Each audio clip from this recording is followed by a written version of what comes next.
umuyobozi utavuga rumwe n'ubutegetsi muri Ghana John Mahama araburira perezida Nana Akufo-Addo kutagerageza kwiba amajwi. Ni mu gihe impande zombi zigambye intsinzi mbere y'uko amajwi yose atangazwa. Itora ryabaye muri iki cyumweru.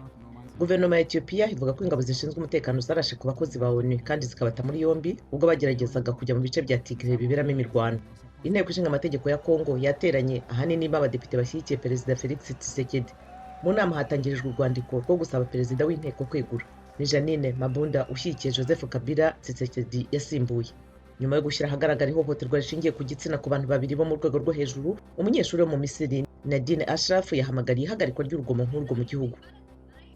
Naho abamugabanga ibidukikije batabaye twiga zari zaheze ku butaka buri mu kiyaga cya Bolingo mu burengerazuba bwa Kenya. Ni nyuma y'imvura nyinshi yateje imyuzure yashoboraga gutuma izo nyamaswa zirohama.